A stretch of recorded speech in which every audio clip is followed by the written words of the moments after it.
കർത്താവായ യേശു ക്രിസ്തുവിൻ്റെ നിസ്തുല്യ നാമം വാഴ്ത്തപ്പെടുമാറാകട്ടെ. ഈ അനുഗ്രഹീതമായ ദിവസത്തിനായിട്ട് ഞാൻ കർത്താവിന് സ്തോത്രം ചെയ്യുന്നു.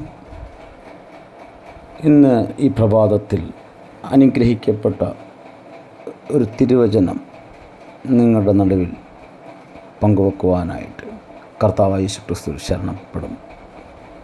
ഇന്നത്തെ ചിന്തക്കായിട്ട് യോഹന്നാൻ്റെ സുവിശേഷം 1-ാം അധ്യായം അതിൻ്റെ 10-ാം വാക്യം.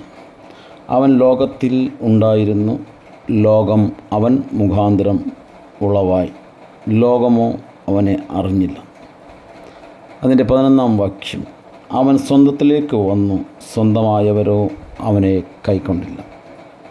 ഈ വചനങ്ങളാൽ ഇന്ന് ഈ പ്രഭാതത്തിൽ നിങ്ങളായിരിക്കുന്നിടങ്ങളിൽ ഇത് കേൾക്കുന്ന നിങ്ങളുടെ ജീവിതത്തിൽ വലിയ അനുഗ്രഹത്തിൻ്റെ, വലിയ കവിഞ്ഞൊഴുക്കിൻ്റെ ദിനങ്ങളായി നിങ്ങളുടെ ജീവിതത്തിൽ വെളിപ്പെടട്ടെ.